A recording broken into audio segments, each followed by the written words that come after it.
وہ صحابی آئے تو اپنی بیوی سے ناراض تھے، تو انہوں نے اب بات شروع کر دی، کہنے لگے یہ بھی کرتی ہے، یہ بھی کرتی ہے، یہ بھی کرتی ہے، یہ بھی غلطی ہے، یہ بھی غلطی ہے، یہ بھی کوتاہی ہے، بڑی باتیں سنائیں۔ اللہ نے کان کتنے دیے اور زبان؟ اس کا مطلب ہے سنگل بولنا چاہیے اور ڈبل سننا چاہیے۔ آپ جتنا بولتے ہیں اس سے ڈبل سننے کا مزاج بنائیں، کیونکہ کان اللہ نے دو دی اور زبان سنگل بولنے اور ڈبل سنیں۔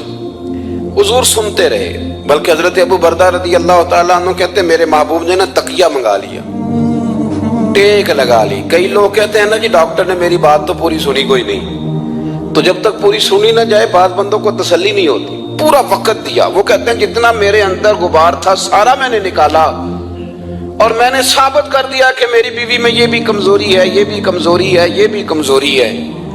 کہتے ہیں جب میں تھک گیا نا باتیں کر کر کے اور باتیں ختم ہو گئی تو حضور ہلکا سا مسکرائے، پھر پہلی نظر ہی لوٹ لے ماہی تیرے ہار شنگارا۔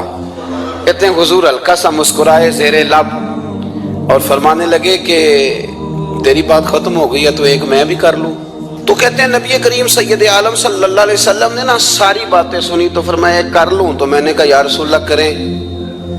تو نبی کریم صلی اللہ تعالی علیہ وسلم فرمانے لگے صرف ایک بات کا جواب دے، صرف ایک، تیرے آگے ہیں یوں دبے لچے فصحاء عرب کے بڑے بڑے، کوئی جانے منہ میں زبان نہیں بلکہ جسم میں جان نہیں۔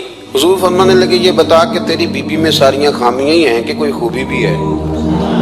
میں اتنا جواب دے دے، زیادہ لمبی چوڑی بات نہیں۔ تیری بیوی میں ساریاں خامیاں ہیں۔ اللہ جو بندے بناتا ہے نا تو ایسا کوئی بندہ رب کریم نے نہیں بنایا جس کے اندر اللہ نے کوئی خوبی نہ رکھی ہو۔ یہ الگ بات ہے کہ ہماری اپنی اینک پر مٹی پڑی ہوتی ہے اور ہم سامنے والے کا چہرہ صاف کرتے رہتے ہیں، اپنی اینک نہیں صاف کرتے۔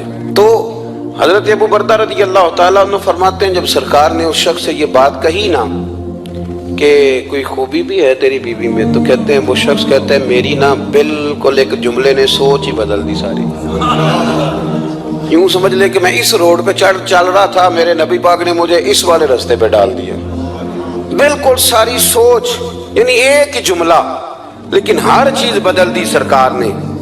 حضور فرمانے لگے کوئی خوبی بھی ہے؟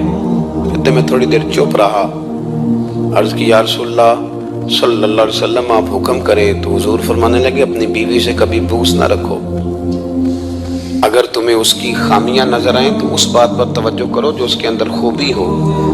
کہتے ہیں میں نے اٹھ کے عرض کی یا رسول اللہ میری بیوی پردے کی بڑی پابند ہے، میری خوابگاہ میں کوئی دوسرا شخص کبھی پیر بھی نہیں رکھ سکتا۔